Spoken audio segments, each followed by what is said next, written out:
Ya, tadi kan udah ada penjelasannya ya, NFT, blockchain, dan juga kripto.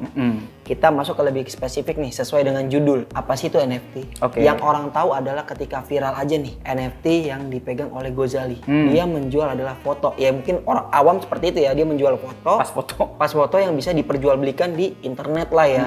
Itu di dalam blockchain itu. Nah, Di marketplace. di marketplace ya kan ya, dan bisa ya pokoknya mendapatkan uang lah hasil dari situ ya, foto-foto mereka. Sekarang gambaran tentang NFT itu apa sih? Jadi gini, di blockchain itu kan kita sudah ketahui tadi sudah dijelaskan. Dalam blockchain itu kita bisa melakukan pindah, memindah atau menyimpan cryptocurrency dan juga token. Nah, kalau NFT itu apa? NFT itu wujudnya token dia. Karena token itu terbagi dua, ada yang fungible token, ada yang non fungible. Nah, kalau fungible token itu kayak uang. Kita punya uang 100.000 lah gitu. Gue punya 100.000 yang sama dengan yang dirimu punya kan. Lembarnya satu lembar, lu punya selembar ya kan. Gambarnya pasti sama. Masih sama, nominalnya juga sama. Nominalnya juga sama. Nah, itu namanya fungible. Kalau non fungible, gue punya uang 100.000 yang berbeda dengan 100.000-nya Z gitu. Misalnya 100.000 gue warna merah, 100.000 dirimu warnanya hijau.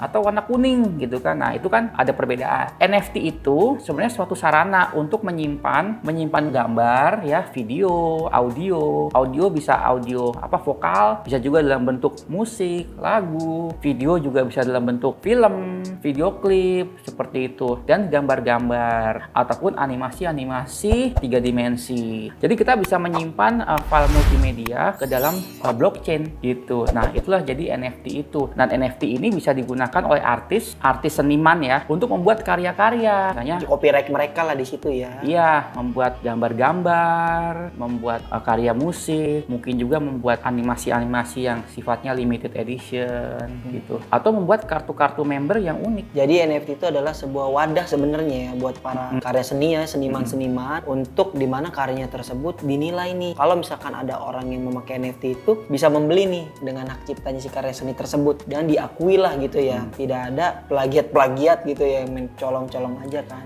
Nah, nanti kalau misalnya kita membuat suatu karya seni, entah itu mungkin gambar atau lukisan yang didigitalkan, jadi NFT itu harus bentuknya digital ya. Nanti misalnya anggaplah gue bikin suatu karya seni lukisan 3D arts lah gitu ya, 3D animation, gue upload, gue jadikan NFT. Nah, NFT itu kita ada namanya smart contract. Oke. Nah, di smart contract itu nanti akan di-define alamatnya ini, kontraknya ini punya si ini gitu, karyanya ini gitu. Itu di-define di situ, sehingga kalau gambarnya sendiri sih bisa di-download, bisa di-copy paste gitu, di-upload lagi sebagai NFT yang lain juga bisa. Tapi kan gue sebagai seniman yang membuat atau mencetak si NFT itu nggak bisa dipalsukan. Pasti nanti ada NFT gue yang ini, itu smart contractnya ini gitu. Jadi ketika ada orang yang mendownload kopiannya lalu mengupload lagi sebagai NFT, akan dicek, oh kalau MJO itu NFT-nya smart contractnya nomornya ini ya, serinya ini. Jadi kalau misalnya ada gambar yang serupa atau mungkin video yang serupa, animasi yang serupa, gitu ya. nah dilihat smart contractnya lo kok lain, wah ini berarti palsu gitu.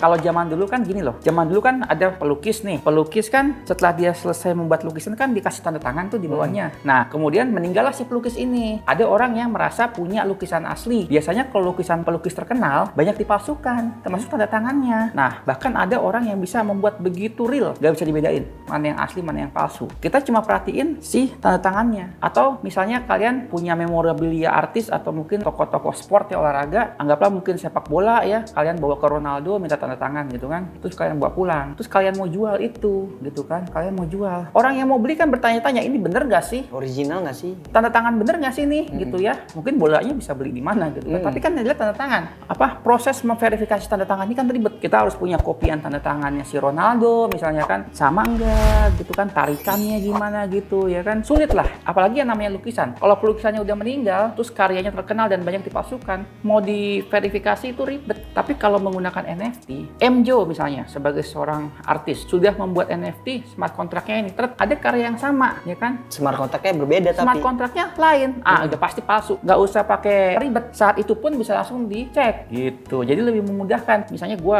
udah mungkin 100 tahun lagi gitu, gue bikin NFT dan NFT itu dihargai mahal misalnya kan, orang nggak usah pusing-pusing, ini asli nggak, tanda tangannya asli nggak pusing, tinggal lihat smart contractnya.